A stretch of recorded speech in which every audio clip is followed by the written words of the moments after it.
આપણે અત્યારે ગાણિતીય તર્ક ચેપ્ટર જે છે એની અંદર JEE લેવલના જે પ્રશ્નો છે એની ચર્ચા શરૂ કરીશું. બરાબર છે. તો આના માટે સૌથી પહેલાં તો તમને દરેકે દરેકના સત્યાર્થતા મૂલ્ય કોષ્ટક યાદ હોવા જોઈએ.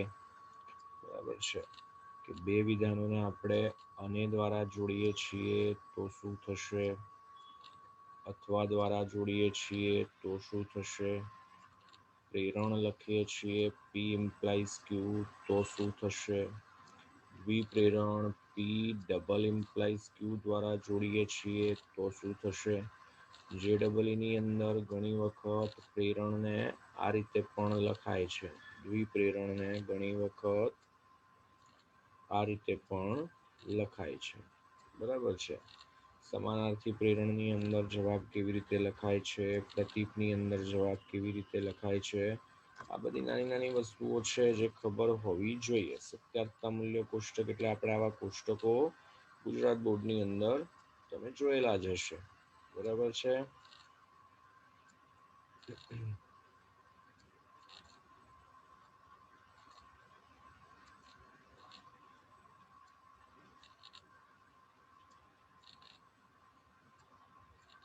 ઓલ ઇન વન બધાનું કમ્બાઈન એક કોષ્ટક બનાવી દીધું. બરાબર છે.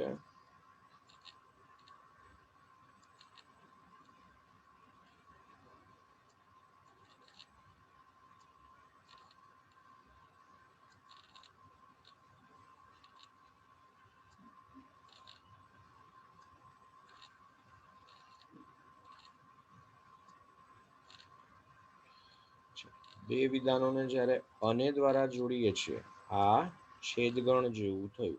બરાબર છે. હું કોઈ બે ગણ P અને Q નો છેદગણ લેતો હોઉં કે એમને અને દ્વારા જોડતો હોઉં, બંને વસ્તુઓ જે છે એક જ થશે. બરાબર છે.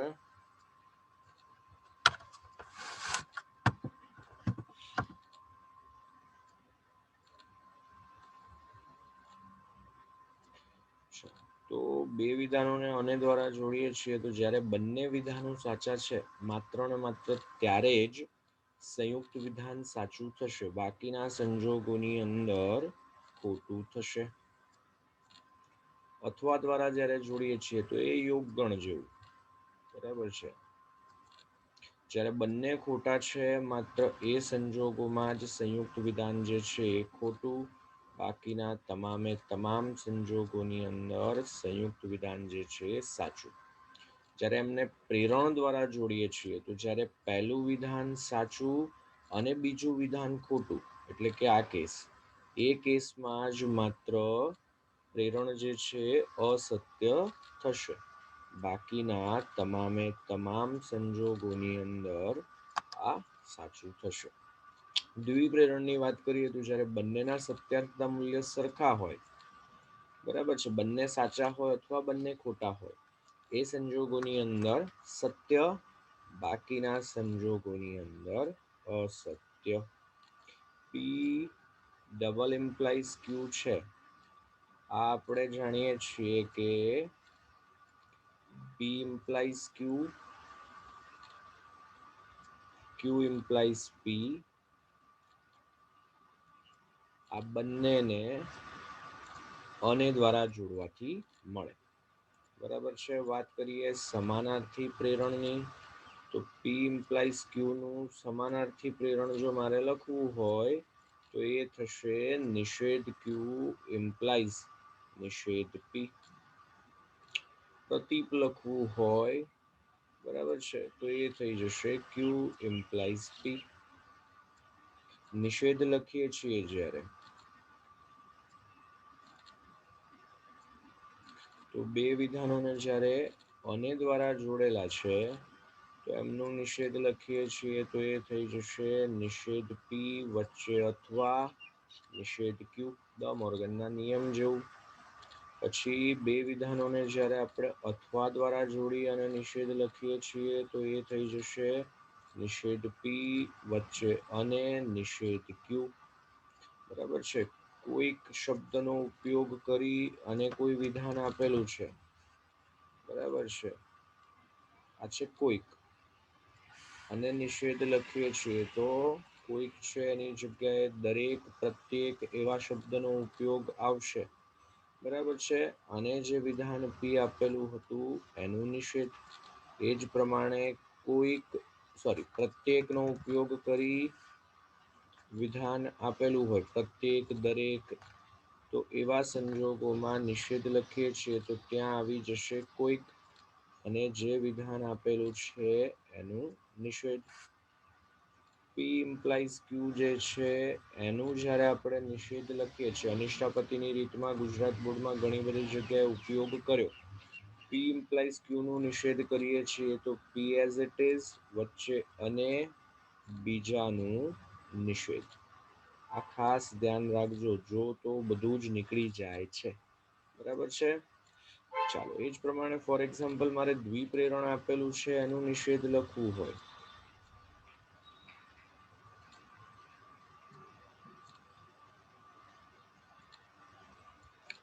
તો એની જગ્યાએ આપણે આ લખી શકીએ.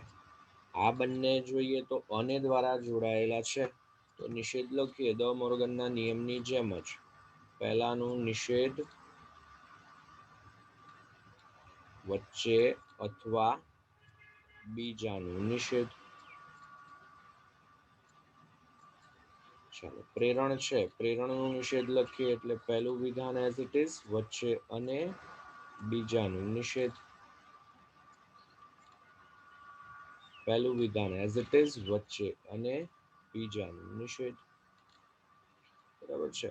તો આ જરા નાનકડું ક્વિક રિવિઝન જેવું આપણે જોઈ લીધું કે જેથી દાખલાઓ ગણીએ છીએ ત્યારે વધુ ઇઝીલી સમજી શકાય, બરાબર છે. જરૂર જણાય તો ગુજરાત બોર્ડની અંદર આપણે જે સત્યાગતા મૂલ્ય કોષ્ટકો જોયેલા છે એ જરા ફરી પાછા એક વખત જોઈ લઈશું, બરાબર છે. ચાલો, હવે અત્યારે જે દાખલાઓ ગણીએ છીએ આ બધા લાસ્ટ યર એટલે કે 2019 ની અંદર જાન્યુઆરી અને એપ્રિલના સેશનની અંદર પૂછાયેલા પ્રશ્નો છે, બરાબર છે. એકદમ સહેલું ચેપ્ટર, રોકડા 4 માર્ક, બરાબર છે. ચાલો, આપણને આપેલું છે કે આ જે વિધાન આપેલું છે એનું સાદું રૂપ આપીએ તો આમાંથી કોના જેવું મળે. દાખલાઓ એક કરતા વધારે રીતે ઘણી વખત ગણી શકાય, બરાબર છે. પહેલા તો ચલો આપણે આનું સાદું રૂપ આપવાનું શરૂ કરીએ, બરાબર છે. વિધાન કંઈક આવું છે, નિષેધ, પછી છે નિષેધ પી વિયોજન ક્યુ, એને ફરી પાછા જોડેલા છે પી અને આર ની સાથે, આખો કૌંસ પૂરો, અને એની સાથે જોડાયેલા છે નિષેધ ક્યુ અને આર. ચાલો, તો પહેલા આનું સાદું રૂપ જો આપણે આપી દઈએ તો આ શું થઈ જશે, પહેલાનું નિષેધ એટલે કે પી વચ્ચે અને બીજાનું નિષેધ, બરાબર છે.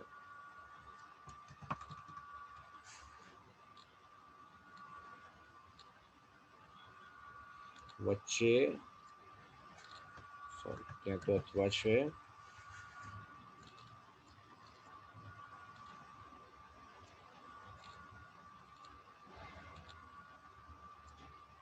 અને પછી આ બાજુ નિષેધ ક્યુ અને આર.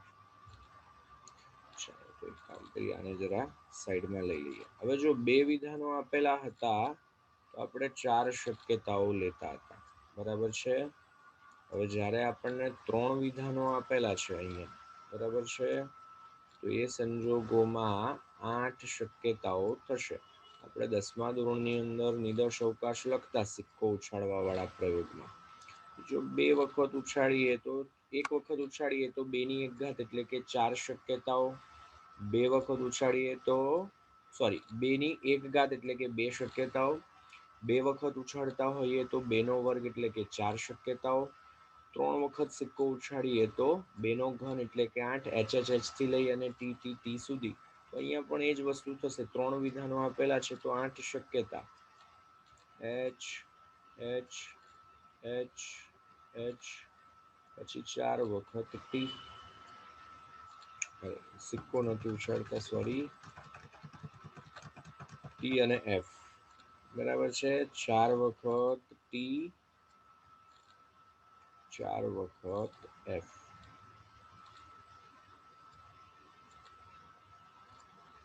પછી અહીંયા 2 વખત ટી, 2 વખત એફ, 2 વખત ટી 2 વખત એફ ટીએફ આ પ્રમાણે ચાલ્યા કરશે.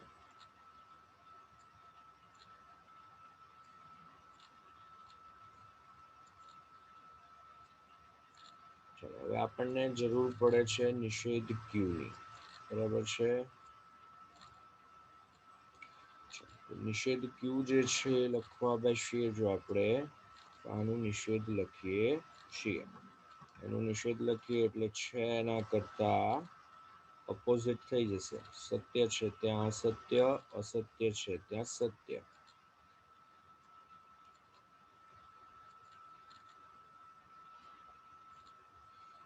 હવે આપણને જે જરૂર છે એ પદ લખવાના શરૂ કરીએ.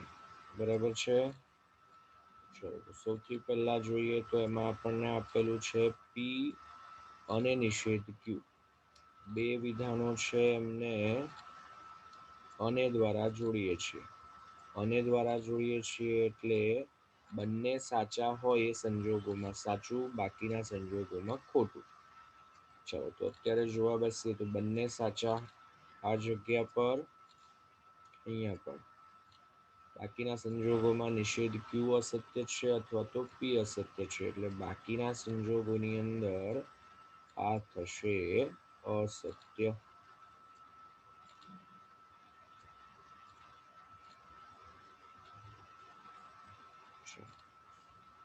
હવે આપણને જરૂર છે પી અને આર ને જોડવાની. બરાબર છે. 2 વિધાનો પી અને આર અને દ્વારા જોડીએ છીએ.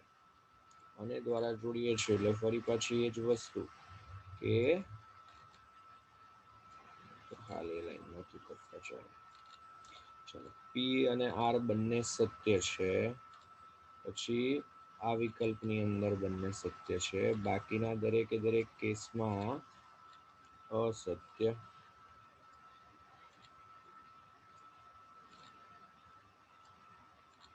બેમાંથી કોઈ એક અસત્ય હશે એટલે અસત્ય જ થઈ જશે. હવે આ બંનેને આપણે અથવા દ્વારા જોડીએ છીએ.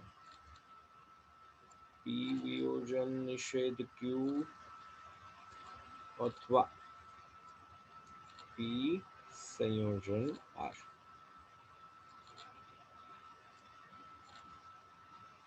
તો આ બંનેને જોડીએ છીએ અથવા દ્વારા તો એક પણ વિધાન સાચું હશે તો સંયુક્ત વિધાન સાચું થશે. આ જે વિકલ્પ છે પછીના, બરાબર છે, એમાં બંને અસત્ય છે.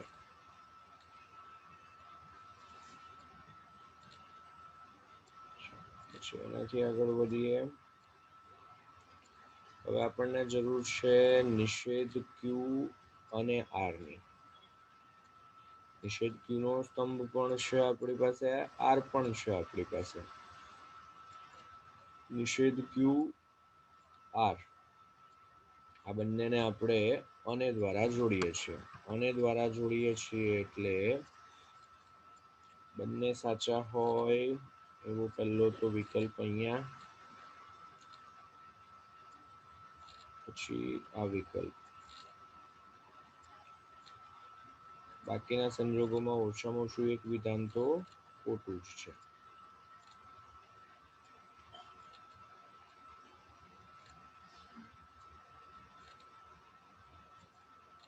ચાલો હવે આ બંનેને આપણે અને દ્વારા જોડવાના છે. તો આટલું મોટું ન લખવું પડે એટલે હું સિમ્પલ એને વિધાન લખી દઉં છું કે આ જ છે આપણું વિધાન જે આપેલું છે તે. બરાબર છે. મારે શું કરવાનું છે? આ બંનેને અને દ્વારા જોડવાના છે. અને દ્વારા જોડીએ છીએ એટલે એક આ કેસમાં સાચું થશે, બાકીના દરેકે દરેક કેસની અંદર ખોટું છે.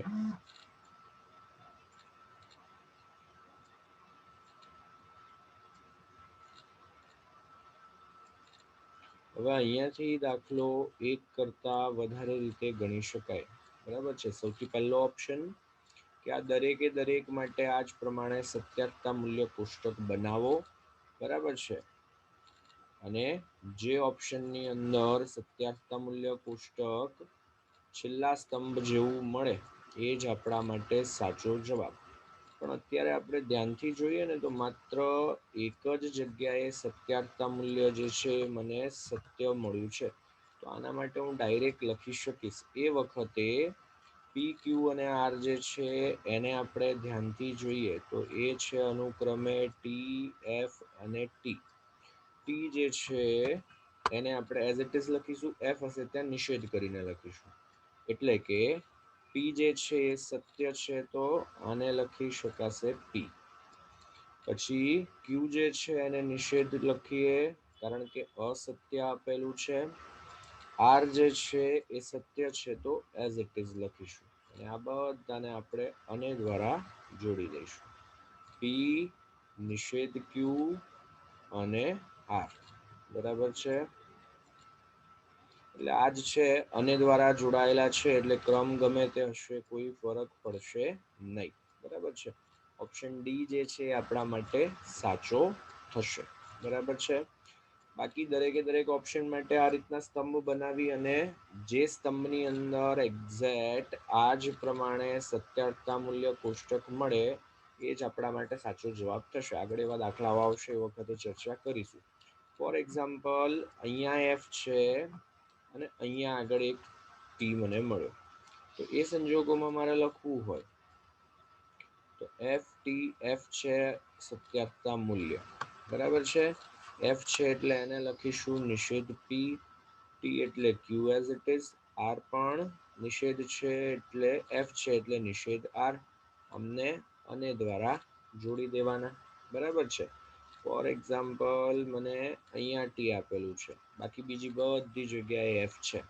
તો એ સંજોગોમાં લખીએ તો પી ક્યુ અને આર ત્રણે ત્રણ સત્ય છે એટલા માટે એમને જોડી દઈશું અને દ્વારા. બરાબર છે.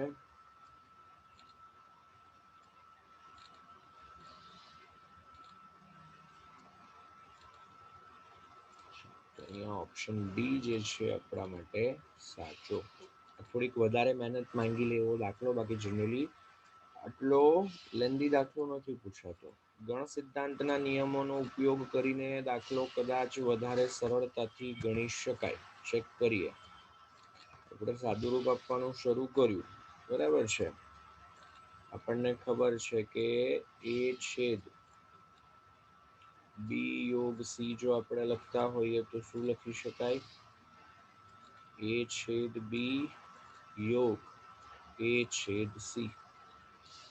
તો આ પ્રમાણેનું વિધાન આવે તો એને એ છેદ બી યોગ સી લખી શકાય. એ જ પ્રમાણે જો એ યોગ બી છેદ સી લખીએ તો એ થશે એ યોગ બી છેદ એ યોગ સી. ચલો તો આ જ પ્રમાણે આ બંનેને ધ્યાનથી જોઈએ તો આ કયું સ્વરૂપ ગોઠવાયું? આના જેવું ગોઠવાયું. બેનો છેદગણ વચ્ચે અથવા એટલે કે યોગગણ બેનો છેદગણ.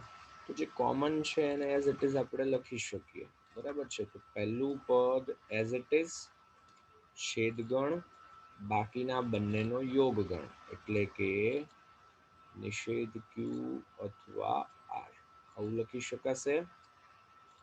ચાલો પછી અહીંયા છે અને નિષેધ ક્યુ અને આર. બરાબર છે. ચાલો તો હવે આને તમે લખવા બેસો હવે એના આકૃતિ ઉપર જવું પડે, એ પાછું વધારે કોમ્પ્લિકેટેડ થઈ જશે. ચલો તો એમાં નથી પડતા આપણે. બરાબર છે. એટલે દરેક કેસમાં થાય એવું જરૂરી પણ નથી એમ. ચાલો એનાથી આગળ વધીએ. આપણને આ પ્રમાણે આપેલું છે. આ શું છે આપણને કંઈ ખબર નથી. પી અને ક્યુ ને કોઈ રીતે જોડેલા છે. વચ્ચે છે અને પછી નિષેધ પી ક્યુ છે એમને પણ જોડેલા છે અન્ય કોઈ સંકેત વડે. બરાબર છે.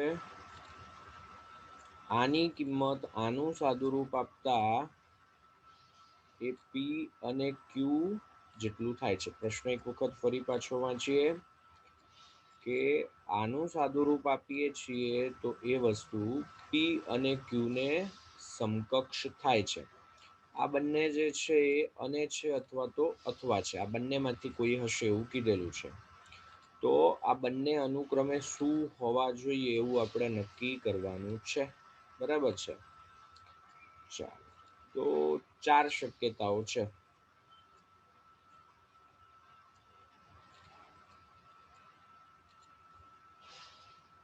બંને અને હોય, બંને અથવા હોય, એક અને એક અથવા, આમ 4 શક્યતાઓ થશે. ચલો આપણે પહેલી વખત લઈએ છીએ કે બંને અને છે.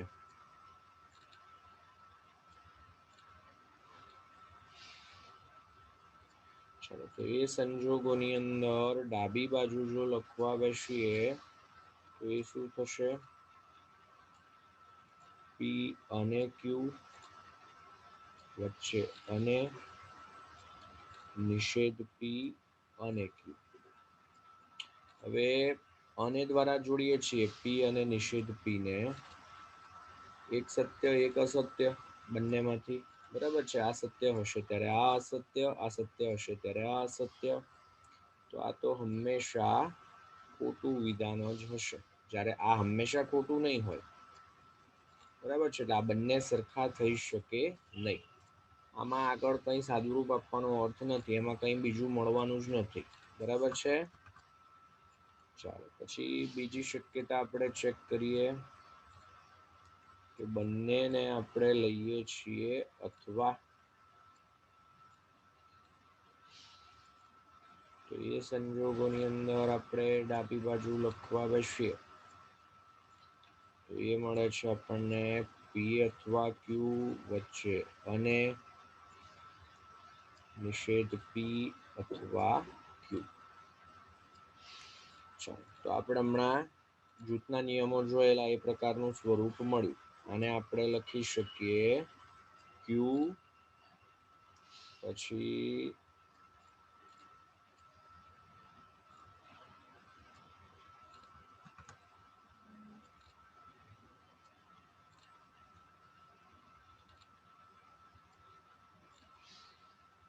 એ છેદ બી યોગ સી બરાબર. અચ્છા સોરી, મેં ઉલટું લખ્યું.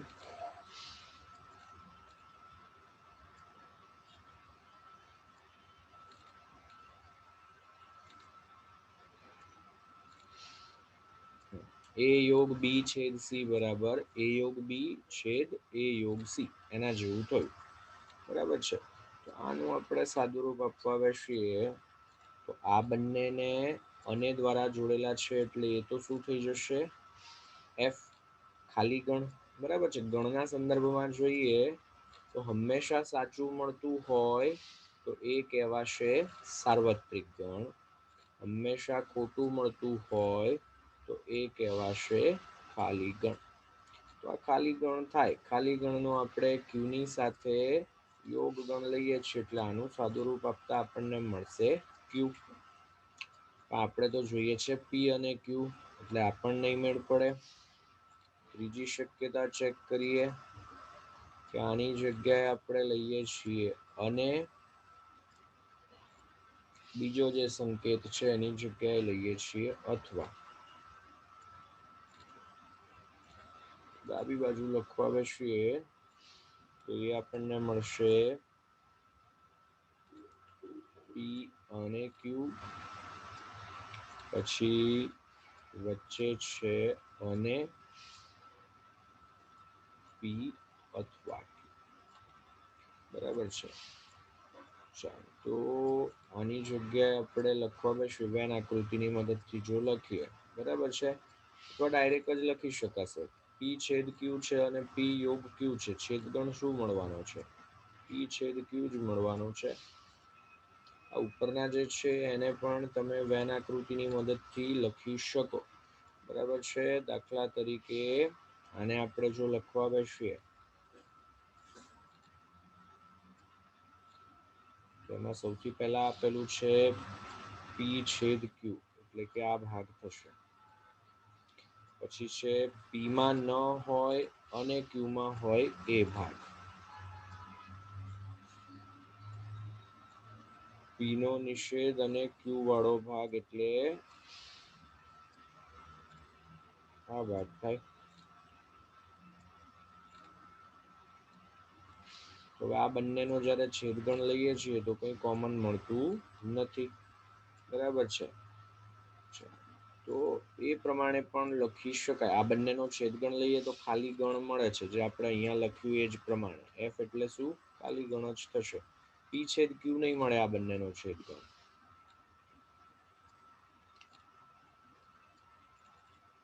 અને આ બંનેનો ફોર એક્ઝામ્પલ તમે છેદગણ લો છો,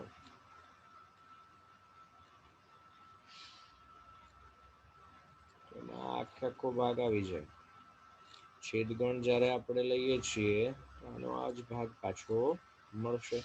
તો અહીંયા સાચો જવાબ જે છે એ થશે કે પહેલો જે સંકેત છે અને બીજો જે સંકેત છે એ અથવા છે. ચાલો, પી અવિભાજ્ય સંખ્યા છે, સાચી વાત છે. 7 એ 192 નો અવયવ છે, ચેક કરી લઈએ. 7 વડે ભાગીએ તો 7 ગુણ્યા 19 છે, નહીં કે 49. 7 ગુણ્યા 2 14, પછી 52 રહે એટલે ભાગ નહીં ચાલે, આ ખોટું છે. 5 અને 7 જે છે એમનો લસા લઈએ તો 35 મળે, એ સાચી વાત છે. હવે આપણે નક્કી કરવાનું છે કે આ જે કંઈ પણ વિધાનો છે એમાંથી કયું વિધાન જે છે એ સાચું છે. ઓપ્શન એ થી શરૂ કરીએ. નિષેધ પી, અથવા તો જુઓ તમે ધ્યાનથી.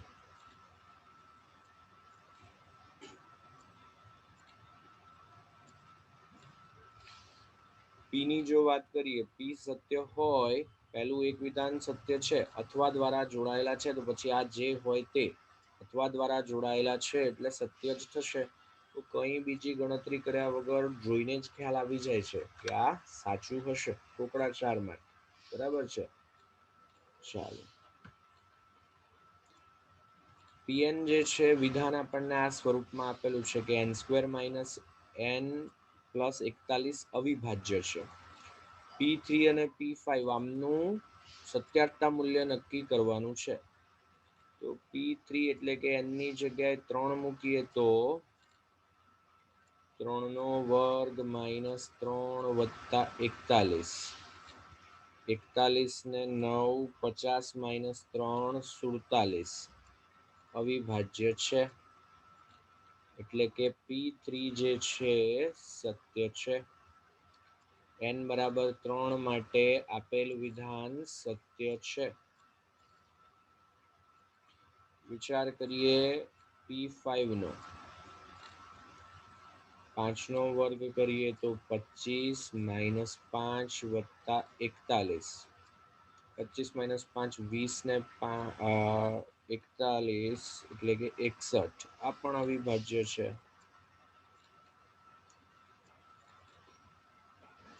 એટલે કે P5 જે છે એ પણ સત્ય છે.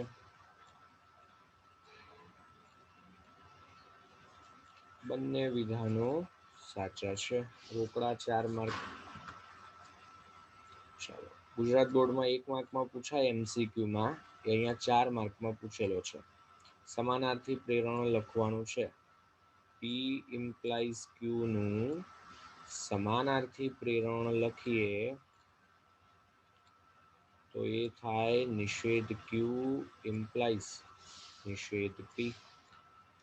ચાલો, તો તેમના વર્ગ સરખા નથી, એનું નિષેધ લખીએ તો તેમના વર્ગ સરખા હોય. એમના વર્ગ સરખા હોય એવા 2 ઓપ્શન. તો પહેલાનો નિષેધ એટલે કે સંખ્યાઓ સરખી હોય. ઓપ્શન ડી જે છે એ સાચો થશે. બરાબર છે.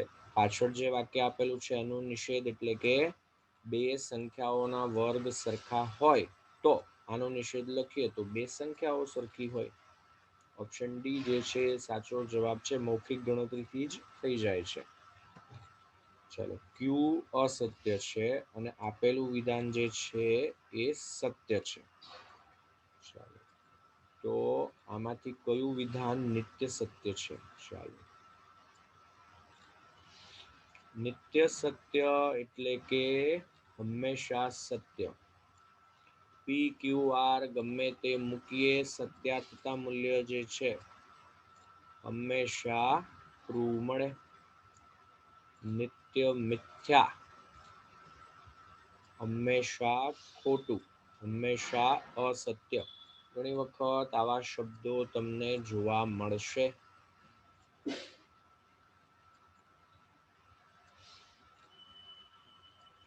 પી ક્યુ આર ગમે તે મૂકી હંમેશા ખોટું જ થાય. હવે આપણને આપેલું છે પી અને ક્યુ ડબલ ઇમ્પ્લાઇઝ આર, બરાબર છે.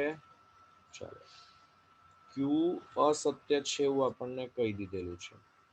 હવે અહીંયા હકીકતે તો આ બંનેની સાથે કૌંસ આપવો જોઈએ અથવા તો આ બંનેની સાથે કૌંસ આપવો જોઈએ, બરાબર છે.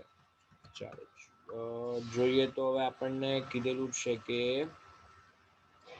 અહીંયા ક્યુ જે છે આ અસત્ય છે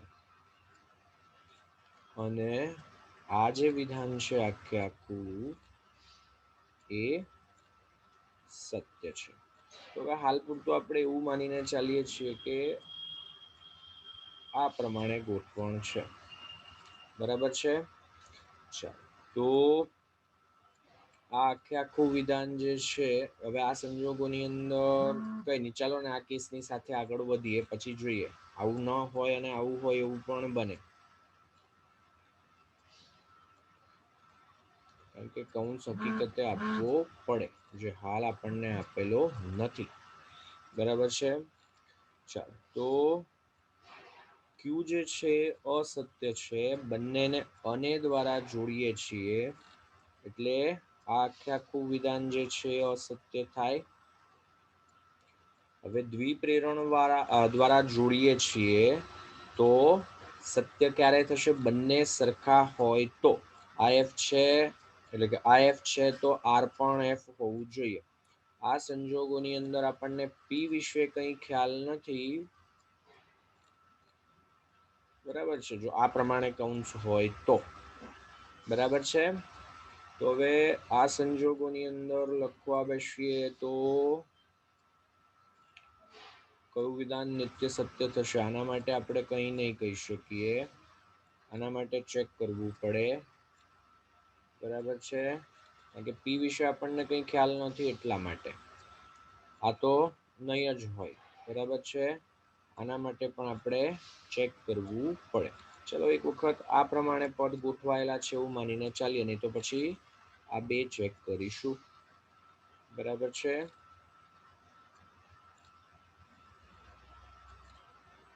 ચાલો, હવે અહીંયા આ વિધાન સાચું છે એવું આપણને કીધેલું છે. સાચું છે એનો અર્થ શું થયો? અને દ્વારા જોડાયેલા છે એટલે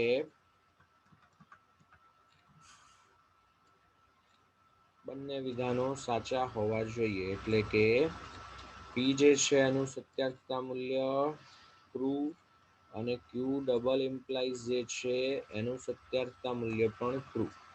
આ સંજોગોની જો વાત કરીએ તો ક્યુ તો આપણને ખબર જ છે કે અસત્ય છે, તો દ્વિપ્રેરણની અંદર સત્યાર્થતા મૂલ્ય સાચું ક્યારે થશે? બંને સરખા હોય તો.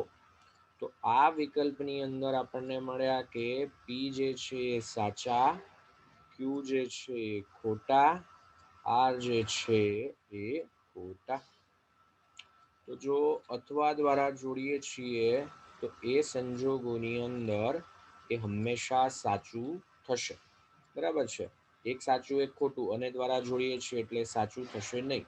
આમને જો ચેક કરીએ, અને દ્વારા જોડીએ છીએ તો આ અસત્ય અને અથવા દ્વારા જોડીએ છીએ તો સત્ય. આ સંજોગોમાં પણ જવાબ સાચો થાય છે, બરાબર છે. અથવા દ્વારા જોડીએ છીએ તો ટી અને દ્વારા જોડીએ છીએ તો એફ, આ બંને નહીં હોય.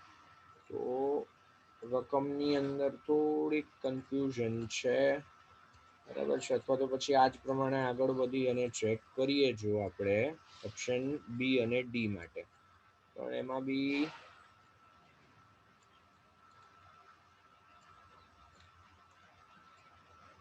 ચેક નહીં થઈ શકે.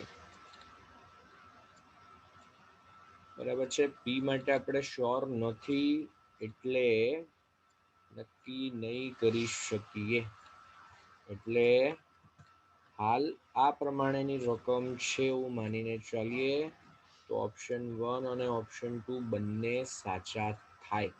બરાબર છે. તો એ સંજોગોની અંદર આ બોનસ કહેવાય. એટલે કે જે ઓપ્શન તમે ટીક કર્યો હોય તે સાચું જ થશે.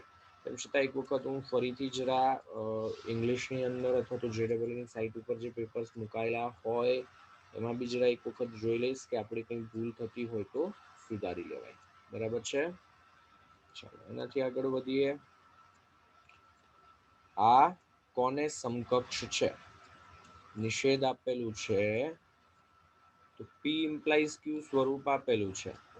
પી ઇમ્પ્લાઇઝ ક્યુ નું નિષેધ આપણે લખતા હોઈએ તો કઈ રીતે લખાય છે? પહેલું એઝ ઇટ ઇઝ, વચ્ચે અને, બીજાનું નિષેધ. તો એ જ પ્રમાણે અહીંયા લખીએ તો પહેલું એઝ ઇટ ઇઝ, વચ્ચે અને, બીજાનું નિષેધ. તો નિષેધ પી અને નિષેધ ક્યુ એટલે કે ઓપ્શન સી જે છે એ સાચો. ચાલો આ કોને સમકક્ષ છે? તો આમાં જો પી અને ક્યુ આપેલા છે અને ઘણા બધા પદ છે તો બેટર કે વેન આકૃતિની મદદથી ગણી લઈએ.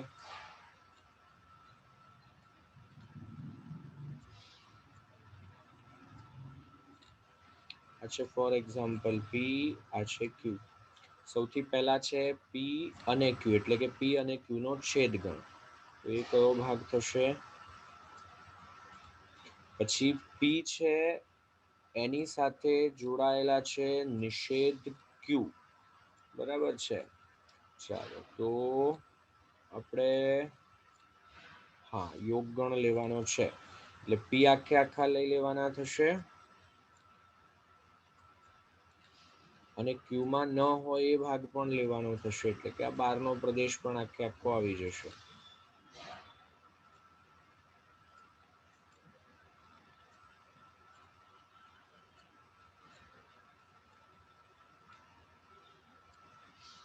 બરાબર છે. આ આપણે સાદુરૂપ આપ્યું આ ભાગનું. ચાલો પછી બીજી વેન આકૃતિ લઈએ. બાજુમાં અને દ્વારા જોડવાના છે. બરાબર છે.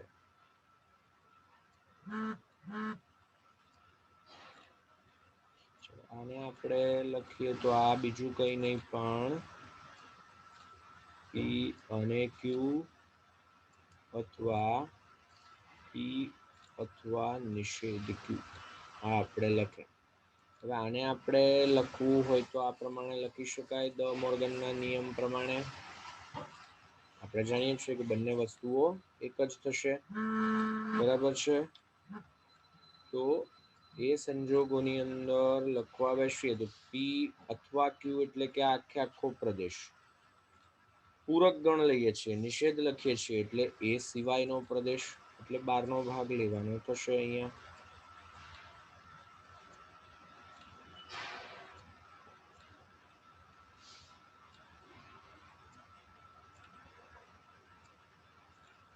બરાબર છે. આ આપણે લખ્યા પી માં પણ ન હોય અને ક્યુ માં પણ ન હોય એવો પ્રદેશ. આને લખીએ છીએ પી, આને લખીએ છીએ ક્યુ. હવે આપણે શું કરવાનું છે? બંનેનો છેદગણ લેવાનો છે. તો બંનેનો છેદગણ જો લઈએ બરાબર છે તો દેખાય જ છે કયો ભાગ થશે? બહારનો જે ભાગ છે એ જ ભાગ થશે. બરાબર છે. તો બહારનો ભાગ જે છે એ બીજું કઈ નહીં પણ બરાબર છે. ચલો આજનું લેક્ચર જે છે આપણે અહીંયા સુધી રાખીએ છીએ. બરાબર છે. કોઈ પણ વસ્તુમાં કંઈ કન્ફ્યુઝન જેવું લાગતું હોય તો જરા એક વખત કોન્ટેક્ટ કરજો. બરાબર છે.